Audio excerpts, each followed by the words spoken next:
showed up down here. About 1,000 soldiers amongst them. The colonists who were here. At the end of those battles, colonial troops had successfully pushed the British soldiers all the way back to Boston, pitting them down at the Long Wharf here for the next 11 months. 15,000 colonials surrounded the wharf. Now the British couldn't move on the land any further. They could have gone on to sea. They could have gone home. They could have left any time they wanted.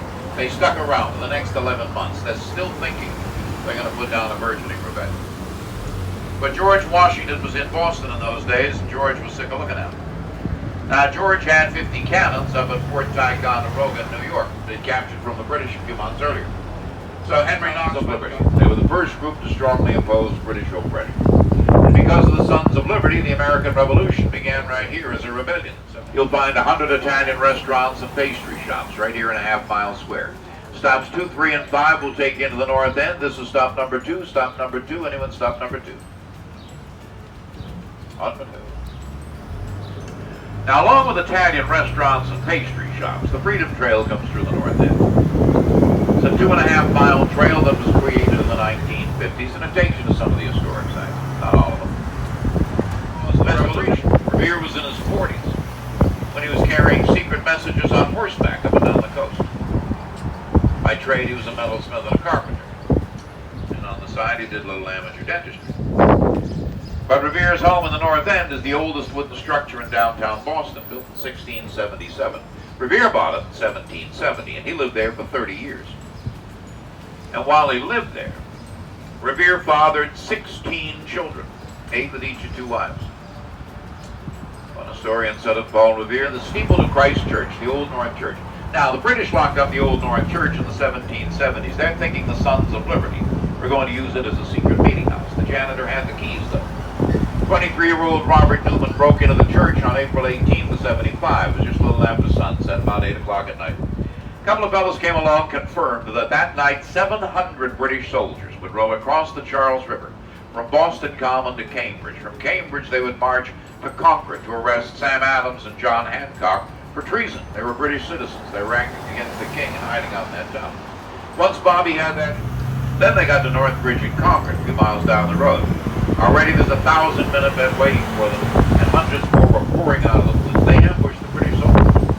British soldiers were used to rules in battle, straight lines, regimented form. They didn't know how to handle a guerrilla attack, so they started to run back towards Boston, carrying off their bright red coats and big pointy hats. Now, it only lasted 11 months in Massachusetts. All in all, though, the war lasted 8 years, until 1783.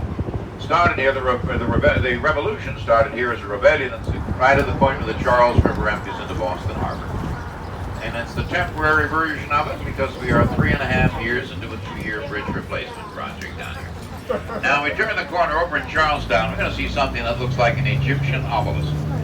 It's actually a monument to those who died on June 17, 1775. The Battle of Bunker. Morning, 3,000 colonial militiamen sat atop Breed's Hill. They're ordinary citizens from all over New England. Most of them were untrained in military tactics, had no experience. They were surrounded by 2,200 British regulars. Went down in Boston for several months. At that point, they thought if they could capture Charlestown, they'd have a pretty good advantage over the colonials. So the British soldiers made 2 advances against the colonials over here. Minor volleys of musket fire and not a lot of effect, except that by now,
Yeah.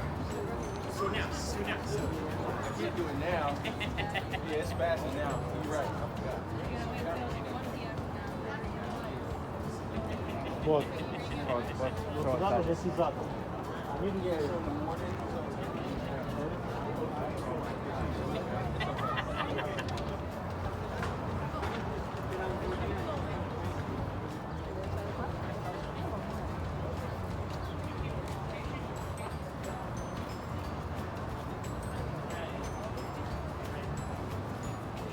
Sometimes the person at the mat. That's it, yeah.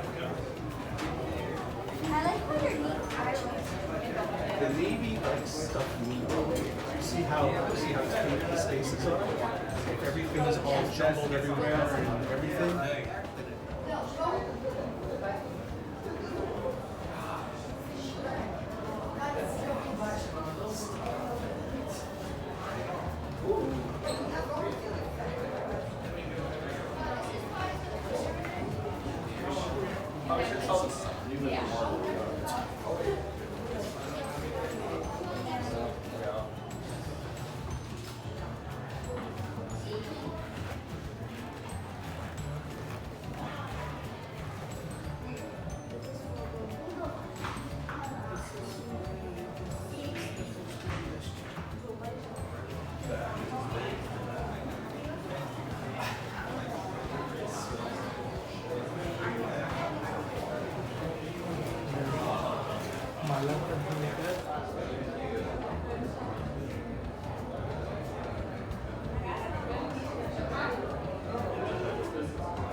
Mom, why can't we go in?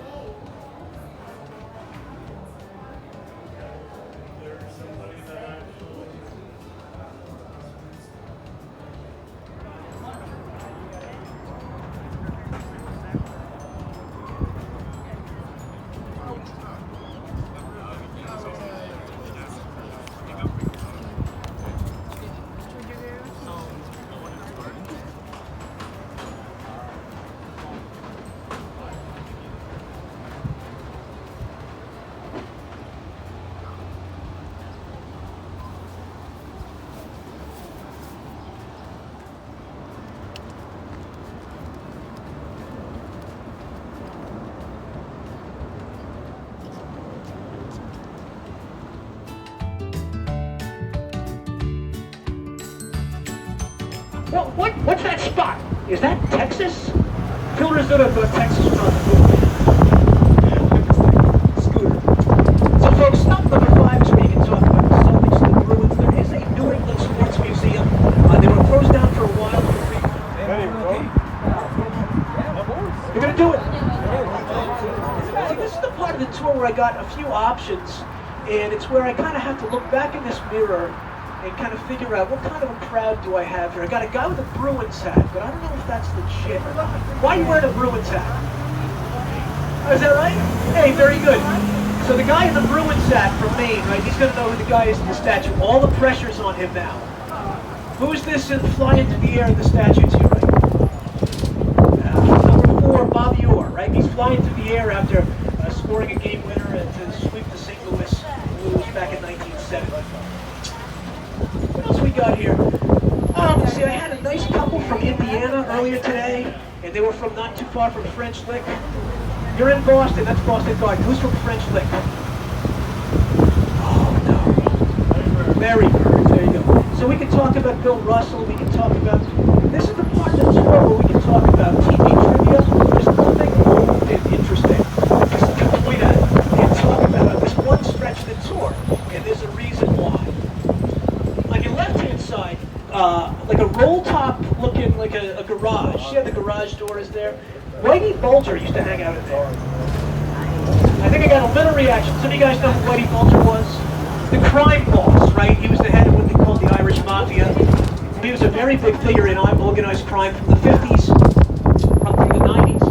And he was hanging out in that garage, and somebody turns on the original, like, oldest bar or restaurant in Boston.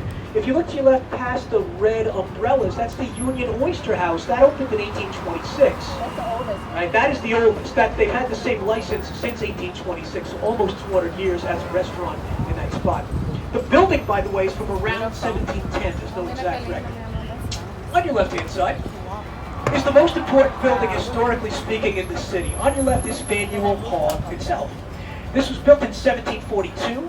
It's always been shopping on the first floor, and then they expanded out to more shopping in 1826, the Quincy Market area. Upstairs, though, that's what's so important. That's the meeting house where Sam Adams changed, I believe, world history, because he put ideas in people's minds that we now take for granted, right? Sam Adams' main point was this. He's like, look, we have a king. Everybody's always had a king. King, a queen, a czar, a chief, a mogul. There's always some person on the throne telling the little people how to live. And Sam Adams says that's not right, because God created human beings with a conscience. There's a still small voice inside every human being that knows right from wrong. People should be free from coercion. That means government. People should be free from coercion to do what they know is the right thing to do, right, with their own God-given conscience. That idea was so powerful that they picked up the squirrel hunting guns and went up against the greatest military power.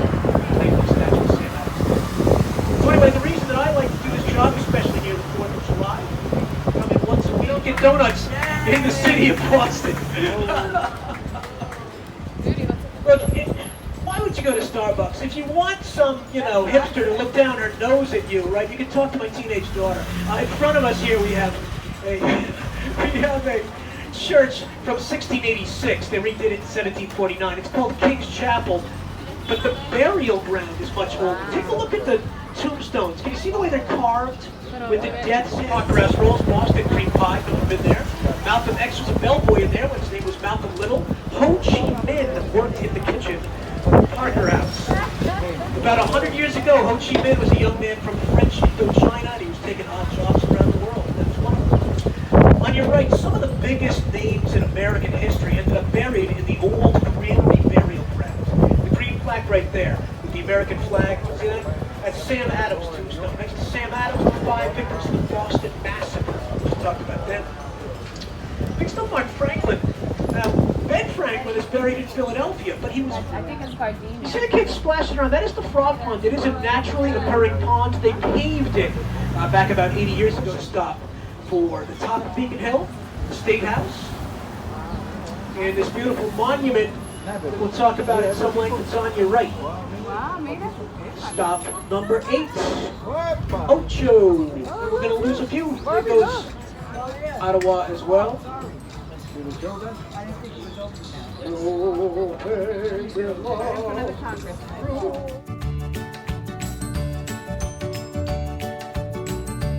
1766. Hey, how are you? Right. This street, Washington Street, was the only road into Boston. Hey, let me see the back of that shirt. Let me see the back of that shirt. Buildings. Chinatown itself has its origins in 1869. The United States in 1869, you had the East Coast well established. California had entered the Union, and so you had like 2 coasts, and then you had what snobs call flyover country in the middle, right? But it was deep.